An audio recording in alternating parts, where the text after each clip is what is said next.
Hello and welcome back to followers of the Kaspa journey. Today's video is going to be Kaspa, order out of chaos.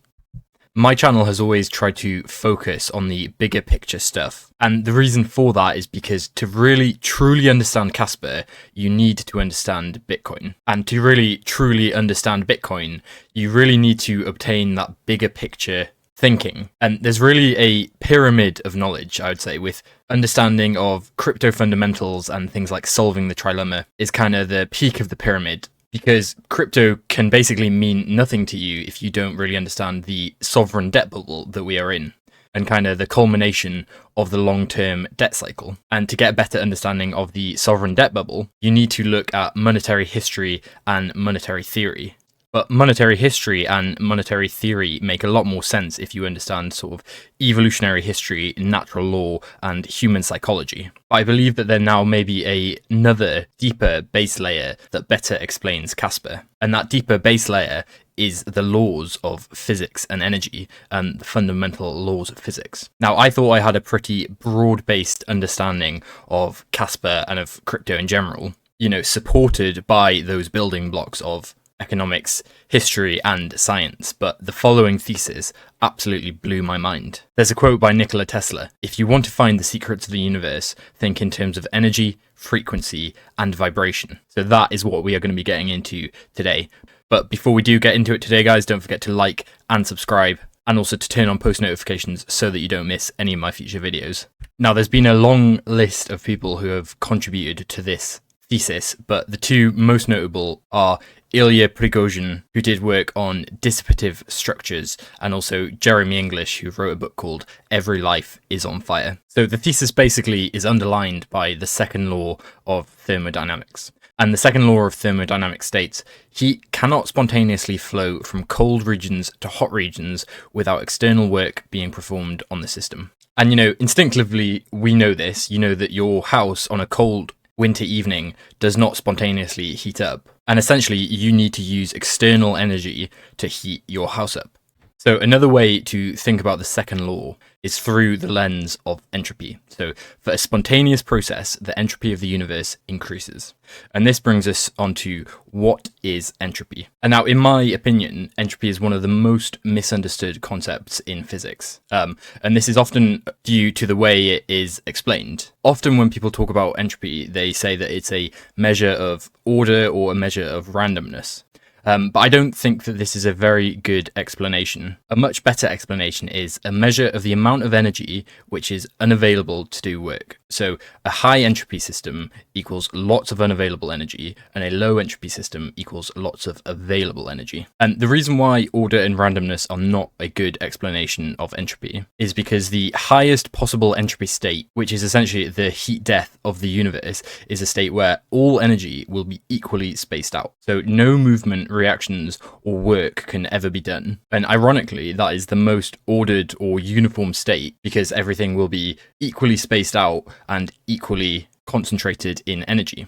So a more useful explanation of entropy, a better explanation of entropy, is concentration of energy versus distribution of energy. So imagine two metal plates, one hot and one cold. This is a state of low entropy. There's a high concentration of energy in one plate and a low concentration of energy in the other plate. And so for entropy to increase in this system, the energy must distribute from the hot plate to the cold plate. And so as the energy from the hot plate transfers from the hot plate to the cold plate, the system is increasing in entropy. So it's important to understand that all entropy is essentially relative and measured against the point of lowest entropy and the point of highest entropy. So the singularity, which is when the universe was infinitely small, infinitely dense, and also an infinite concentration of energy, was the point of lowest entropy. And the heat death of the universe, which is where the universe will be completely distributed of energy, and all energy will be equally spaced out, and there will be no opportunity for movement of energy. That is the point of highest entropy. So a better explanation of the second law is energy is constantly distributing from areas of high energy concentration to low energy concentration. So this then begs the natural question, doesn't life contradict the second law of thermodynamics? At first, life appears to be in contradiction to the second law, because one of the defining features of life is that we have to strive to increase our concentration of energy. So storing fat, building muscle, and building biomass all leads to a decrease in entropy or a overall higher concentration of energy. And so this is where the concept of closed systems versus open systems comes in, because the entropy of an open system doesn't always increase. An open system, like the Earth, can lower in entropy, or in other words, gain a higher concentration of energy, as long as the overall energy distribution of the universe increases. And really, every single system can be thought of an open system, where energy is allowed to flow in and out of that system. So the really only truly closed system is the universe. And then this brings us on to the concept of non-equilibrium versus equilibrium. So non-equilibrium refers to when a system has a low entropy, or basically a high concentration of energy in one part of the system. And then when that energy is distributed through the system, it is said to be in equilibrium. So basically the energy of the system is no longer available for useful work, and there can be no transfer of energy in that system. Now, the only true state of equilibrium is reached during the heat death of the universe. But the important point here is that during that phase transition from non-equilibrium to equilibrium, as the energy is dissipating through the structure, through the system, it can essentially create ordered structures along the way, particularly in systems far from equilibrium with a large energy gradient. So, for example, when you pour cold milk into a hot cup of coffee, the milk doesn't just immediately dissipate through the system in an ordered, organized way. It dissipates through the coffee in this kind of extremely chaotic way, where some areas are more volatile concentrations of energy and some areas are less volatile concentrations. So the transition from non-equilibrium to equilibrium is basically an extremely turbulent process. And this brings us on to the idea of energy dissipating structures. So in non-equilibrium physical systems where there is a high concentration of energy, when subjected to an external force, they can spontaneously evolve into states that are more efficient at absorbing and dissipating energy. And they essentially form energy dissipating structures. So these structures decrease the overall energy concentration of that system, but in the process of them distributing that energy, they actually increase their own energy concentration and decrease their own internal entropy. So examples of this are convection currents within really any hot liquid, but within the mantle of the Earth is a good example. And these ordered convection currents distribute energy in a more efficient way. So another example is a hurricane. A hurricane is basically a highly ordered, high concentration of energy. But these highly ordered systems can only exist if they are increasing the total energy distribution of the universe. And these structures basically exist in order to distribute energy. And we can also apply these energy dissipating structures to basically a chemical molecular level. They don't just happen in physical kinetic systems, they also happen on a chemical level. So the collections of elements in a system also must adhere to the second law of thermodynamics, but they too can spontaneously evolve into states that are more efficient at absorbing and dissipating energy. So it's like a countercurrent within the Earth's mantle, or a convection current that happens in a cup of coffee, but instead this is happening on a chemical level. And so we're now going to get into kind of an example of how these chemical structures can form. And bear with me for this explanation because it is absolutely fascinating. So you have two molecules in a system, A and B, and then an external force of 10 joules of highly concentrated, low entropy UV energy from the sun acts on A and B, and that causes A and B to combine into one molecule with 4 joules of heat energy stored within its chemical bonds. But in that process, 6 joules of that highly concentrated heat energy is being let off as basically highly dissipated heat energy, or overall increasing the entropy of that energy. So the overall entropy of that system has increased and energy has been dissipated, but the entropy of the molecule has actually decreased, and there's now an energy concentration within that molecule. And so the combined molecule of AB is inherently more of a stable form than A plus B due to the irreversibility of entropy, because the 6 joules of heat energy that were dissipated in the reaction can now never be used to break down the AB molecule, as it is no longer concentrated enough. It's now a dissipated form of energy. And so to overcome the energy stored in the bonds of AB, another external high concentration form of energy must be input into the system and must be dissipated. However, as we know, because the sun is an extremely highly concentrated, low entropy form of energy, it will have these countercurrents and basically bursts of energy from the sun, and it's not just a constant stream of 10 joules of energy. So a burst of concentrated energy can then break down the AB molecule and dissipate the 4 joules of energy that are contained within that molecule, and dissipate it as moderately concentrated heat energy. So it's gone from a 50 joule burst of highly concentrated energy and a 4 joule highly concentrated chemical energy to 54 joules of moderately dissipated heat energy. So the overall entropy of the system has still increased. However, now you can imagine a more complex structure, ABCD, that can more effectively dissipate the concentrated UV energy and also more effectively concentrate the energy into its chemical bonds. So in this case, a 50 joule highly concentrated burst of energy from the sun causes A plus B plus C plus D to form ABCD, which has 20 joules of highly concentrated energy stored within its bonds, and then that reaction releases 30 joules of highly dissipated heat energy. And so in this system, we have 1 molecule of ABCD, we have 2 molecules of CD, and we have 2 molecules of AB. And a 50 joule highly concentrated burst of energy hits them, and that 50 joule burst of energy breaks down the CD and the AB molecules, because the less ordered systems are more statistically likely to break down. And then from those broken down AB and CD molecules, the more complex, energy-dense structures, when they do form, are more likely to resist breakdown, as they essentially have a higher energy threshold. So in this way, we have essentially a form of self-organization within non-living chemical systems, because structures that absorb and dissipate more energy more efficiently are more statistically irreversible.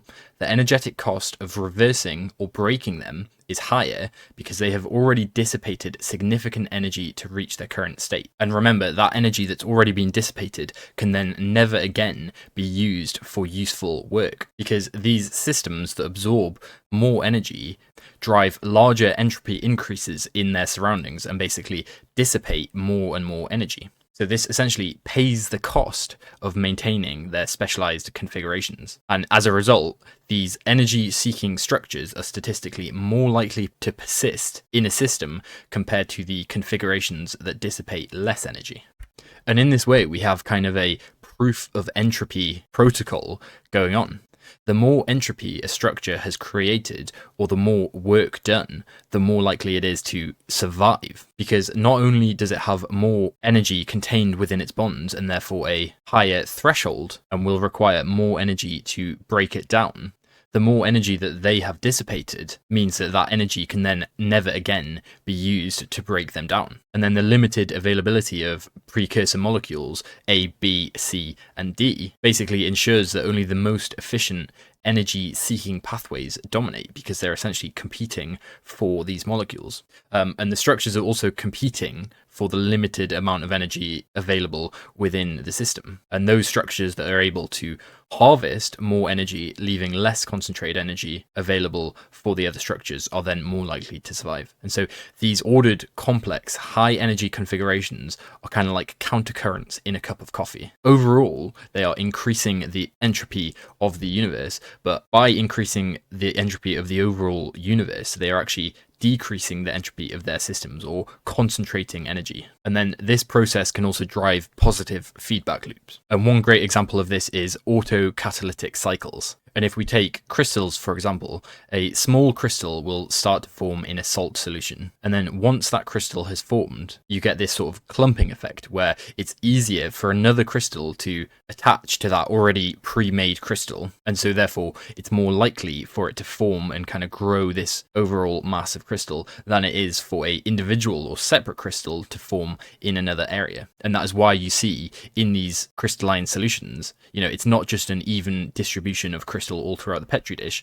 Once you have a clump of crystal, it's more likely for the crystal to grow from that clump than it is to grow from an area where there is no crystal. And so over time, the crystal becomes larger and more complex, all because it acted as a template for more growth. And we can then apply this to prebiotic chemistry. So imagine a pool of random molecules on early Earth. A reaction happens that creates a molecule that then catalyzes its own formation. And then this molecule then accumulates and starts driving other reactions, building more and more complex networks of molecules. And this likely was basically the formation of early life. These structures continued to increase in complexity due to the same forces of entropy outlined before. And then abundant forms of external energy like sunlight, volcanic heat, and chemical gradients provide the steep energy gradient needed for dissipative structures to form. And you have a makeup of methane, ammonia, carbon dioxide, and hydrogen, which contain all the precursor molecules needed for life: amino acids, sugars, and nucleotides. And then these amino acids, sugars, and nucleotides have other self-assembled structures like vesicles, or basically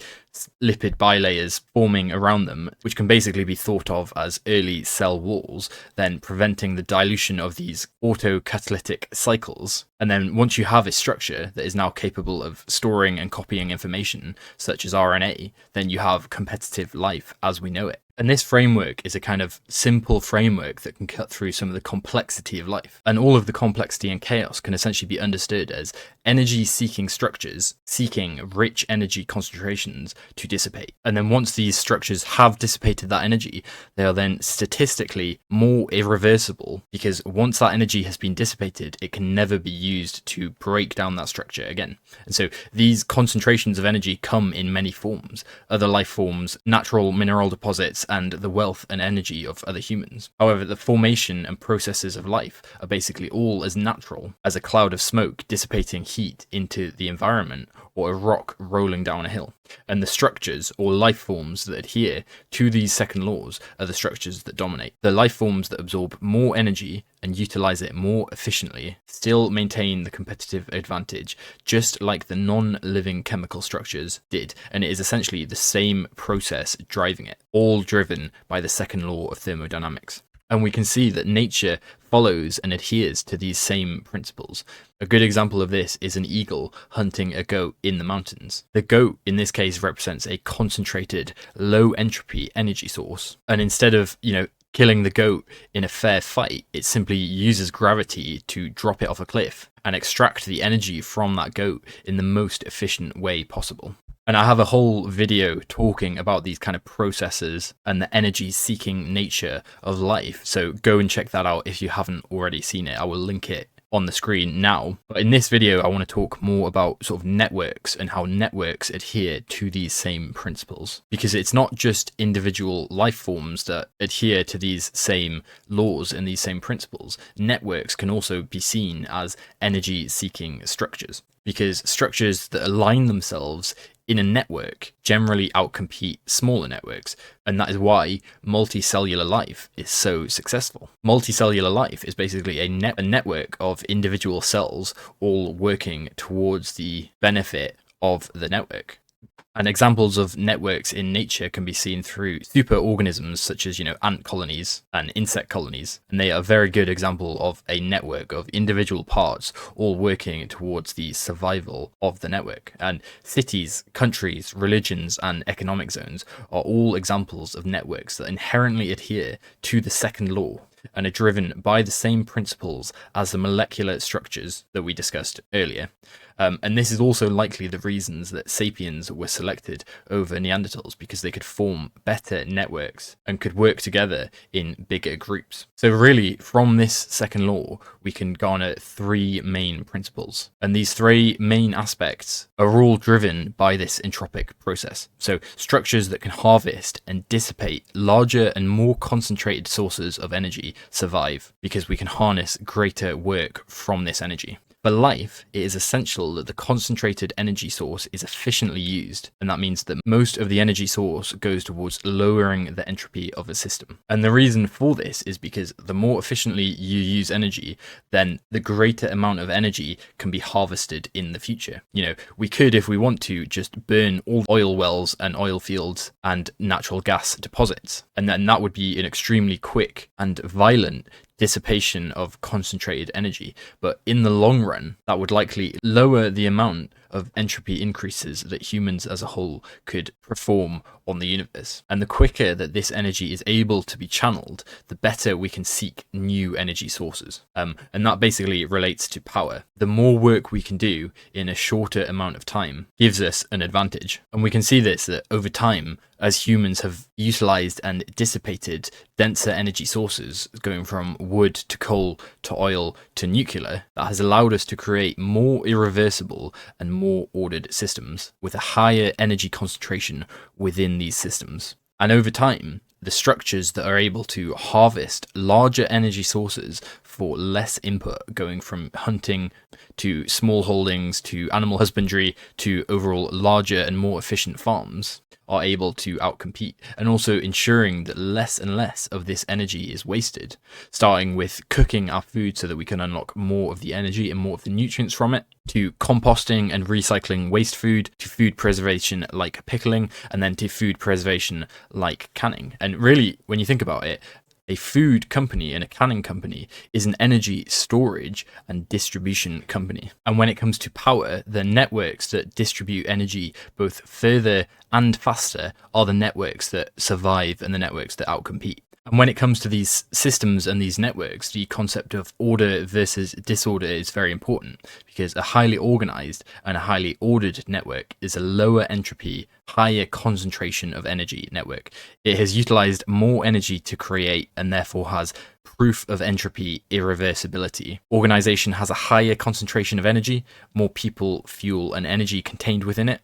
And then it also allows for the more efficient channeling of energy, wasting less and channeling it faster. An example of this is to try and find an image of a Celtic or Gaelic city that has survived through the ages. It's not easy to find, but then look for a example of a Roman city that has, survived relatively well through the ages, and there are many, many examples. And that is because they are statistically less irreversible, because they have created more energy to create. And so just as you have those positive feedback loops of the autocatalytic cycles in the molecular structures, you also have positive feedback loops within these networks. As more energy sources are dissipated and more ordered structures created, these structures then catalyze more energy sources to be sought out. Physical infrastructure like roads, rails, canals, and aqueducts allow energy to be channeled through the network. And technology also allows us to seek out richer forms of energy, going from wood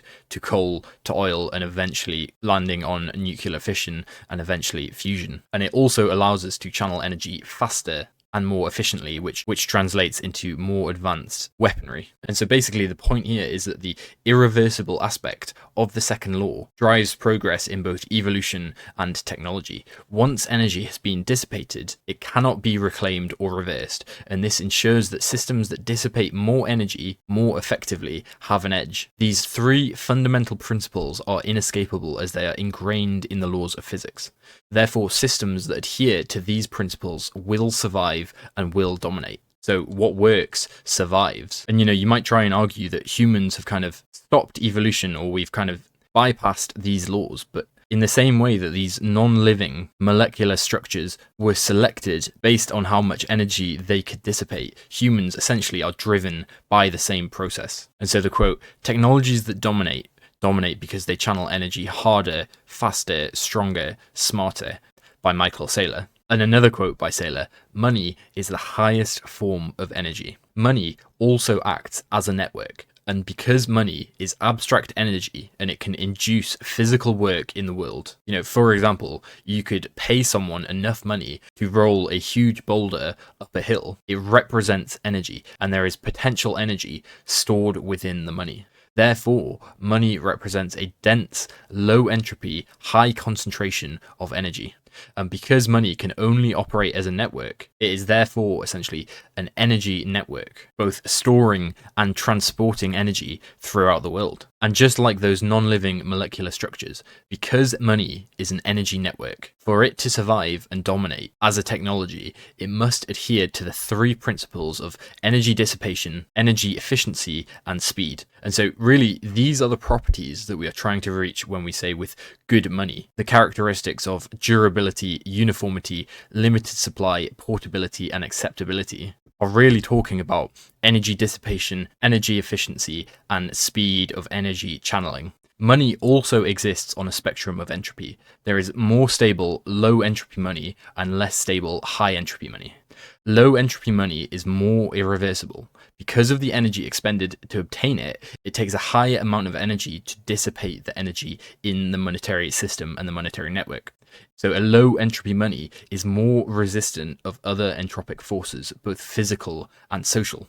And so we can use the example of gold as a historical low entropy money. Once the energy has been expended to create gold in a star, it basically became an extremely durable material. Therefore, it could resist entropic forces better than shells and beads, which took less energy to create them. And therefore it is much more difficult to break down gold. And then looking at gold on a network and social level, once the energy to mine gold had been expended, it also became durable. The work done to mine gold cannot be undone or replicated cheaply, and therefore gold was selected by the network participants. As the energy dissipated to obtain the gold, either through labour or through mining, was higher, it meant that the energy contained within the gold better resisted the entropic forces of other participants of the network fighting for the same energy. And so resistance to entropy is not the only factor of a good money. It's also the speed and efficiency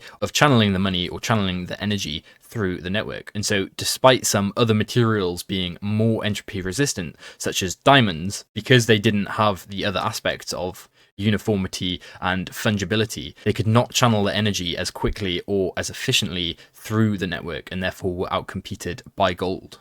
However, the problem with commodity money is it is constrained by the speed of the physical world. And so that kind of brings us to fiat money. And why does fiat money have any value at all? Because it did have a huge competitive advantage over gold. It allowed energy to be channeled faster and further through the monetary network and through the network of society, giving an advantage to the networks that could channel this energy versus the networks that couldn't and that still used physical gold. And fiat does also have a degree of proof of entropy or proof of work, because the US military, tax systems and prison systems are all used to prop up the value of the dollar, and they all expend energy to give fiat value. However, for the individual, fiat is a high entropy system. The concentrated energy contained within the money dissipates at a faster pace. However, within a network as a whole, fiat does not dissipate energy as quickly. So within the network, the channeling of energy was extremely fast and efficient due to the speed of fiat. And fiat also lacks some of the positive network effects of harder money, and therefore the energy concentration has to be maintained by force rather than by incentive. But so that begs the question, if the energy of a fiat system on a network level doesn't dissipate, and it only dissipates on an individual level, then why is fiat likely to die? That is because proof of work adheres to proof of entropy, and it adheres to the laws of entropy. The blockchain itself is a highly ordered structure. It's like an immutable crystalline ledger of all transactions. The mining process dissipates energy into the environment as heat, increasing global entropy, but this cost is used to stabilize the network. And that irreversible energy dissipation essentially creates a receipt of the work done, securing the blockchain in the same way that those non-living molecules were secured by their similar amounts of work done or proof of entropy that they were performing. Because a huge amount of energy would be required to reverse the previously done work. Therefore, the system has a higher statistical probability of enduring. Again, just like those more complex, more energy dissipating molecules had a higher statistical probability of surviving and enduring. And this points to a deep fundamental link between the thermodynamic processes in nature and the design of decentralized energy-based systems. And the supply cap of crypto ensures that the individual participants of the network can resist entropic forces of the other participants of the network, essentially resist other participants trying to dilute them. And blockchains can exceed where gold failed. They are not constrained by the speed of the physical environment, and therefore can channel energy further and faster. And it's key that proof of stake does not have this feature. There is no receipt of work done, therefore it is a more reversible, higher entropy, less stable system. That brings us on to the question, why is fiat likely to fail? And that is because fiat societies are slowly dying. Again, on a network level, fiat doesn't lose energy. It's just the individual participants of that network losing energy to other participants of the network. And this is because of the nature of fiat, it induces perverse incentives. Those who have the power to distribute the energy are human and susceptible to corruption. And some of the unintended consequences of the ability to distribute that energy is misallocation of resources. It puts participants of that network into survival mode, and like an animal that is not able to store fat, they are constantly having to strive against entropy and to resist entropic forces. The world reserve currency, as an unintended consequence, guts the manufacturing base of society, and really that is why we have seen the Rust Belt and the emergence of Trumpism. Fiat networks also end up as highly unequal networks. Asset owners get filthy rich while the labourers of the network struggle to get ahead. And it also fractures and weakens the network through societal fracture. Basically, young people working to pay off the debt accrued by the older people. And this in turn leads to a fall in living standards, a fall in the birth rate, and sort of a negative feedback loop that occurs within these societies. Within these societies, there is a huge amount of potential energy and kind of intelligent energy being wasted. Doctors and engineers turning to trading and speculation and sort of short-term thinking just to get ahead and just to resist the debasement that is happening. And there is less productive work being done because productive work is no longer as lucrative or as profitable as essentially capital accumulation and the monetization that has gone on. And so as a result of all of this, a fiat society becomes a highly disordered and disorganized network. And those individual participants of the network are essentially no longer aligned towards the survival of the network. And this has been seen countless times of empires falling to inflation. So contrary to the negative feedback loops of a fiat society, there exist positive feedback loops within a society of good, strong, virtuous money. And I'm not just talking about the positive feedback loops that lead to the adoption of that strong money, but also in the continuation of seeking more dense energy sources in order to lower the entropy of our own networks and of our own systems. So strong money has long-term time horizon thinking and ensures that people are now building for a future and planning far ahead. This encourages holders to save for the future, fostering a culture of essentially delayed gratification and financial prudence, and encourages productive work to be done. Virtuous money also essentially focuses the time and energy of people, because instead of trying to beat the deflation of a extremely bad form of money, they will now be seeking out ventures and investments that will actually beat the appreciation of a good money. And so it focuses time and energy on the most productive pursuits. And so a network with a good, lower entropy money is inherently a more ordered and organized system, and therefore will likely outcompete a network with a bad money over a long enough time period. And so that brings us on to Kaspa as a collaborative network. The question is, how does Kaspa follow the three essential principles of energy dissipation, efficiency, and speed? Kaspa has all of the benefits of proof of work. It creates a highly ordered, highly concentrated energy, low entropy structure, solidified by irreversible energy dissipation, and solidified by the laws of entropy. And it becomes extremely energy expensive and therefore statistically unlikely to be able to reverse a block within the network. And the supply cap of Kaspa also means that it resists social entropy. The only way to obtain Kaspa is by providing useful work in the form of mining or the form of work in society, leading to more and more energy dissipation. Kaspa also more efficiently uses energy than other blockchains. Because there are no orphaned blocks, all of the hash rate and all of the mining energy goes towards securing the network. So that is Kaspa from a standpoint of resisting entropic forces, but Kaspa is also highly optimized for channeling energy throughout the network. It has a higher throughput, so allows for more transactions to be processed per second. It has better scalability, therefore allows the network to grow larger and allows more participants to participate within the network, and it also has faster confirmation times, which essentially translates to a quicker movement of energy through the network. You are able to move a dense, low entropy source of energy anywhere in the world within a matter of seconds. And so what advantages does this give Kaspa over other blockchains? And specifically looking at the competitive advantage it has in the lens of these entropic processes that we discussed earlier. So Kaspa has that statistical irreversibility. Proof of work gives it an advantage over any proof of stake system due to it being less reversible due to the energy expended to form that Kaspa. And it's worth noting as well that Kaspa currently has a higher hash rate to market cap ratio than Bitcoin does, which means that per unit of energy, there is more energy being dissipated for Kaspa than for Bitcoin. Kaspa also has an advantage in terms of network collaboration and bringing those individual participants of the network towards one common goal. Not everyone can use the Bitcoin base chain, which will lead to essentially a fragmentation of the energy network, with some people using one energy network and some people using another. But will this fragmentation lead also to the fragmentation of social networks and societal networks and essentially two-tier systems? And the proposed solution for this, which is the Lightning Network, introduces perverse incentives and therefore opens the door for essentially social entropy.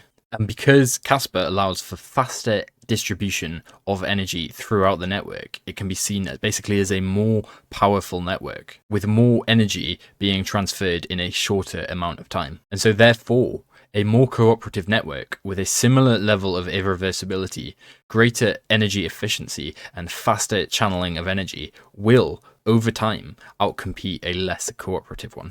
And that is what Kaspa is. Kaspa is a highly concentrated, ordered, entropy-resistant energy network that can instantly channel energy around the world with minimal friction or minimal energy loss. Therefore, to my eye, Kaspa is the asset that most aligns with those irreversible entropic processes and with those universal laws of physics that drive us. So thank you very much for watching. Again, don't forget to like and subscribe, and also leave a comment letting me know your thoughts. But other than that, thank you for watching, and until next time, cheers.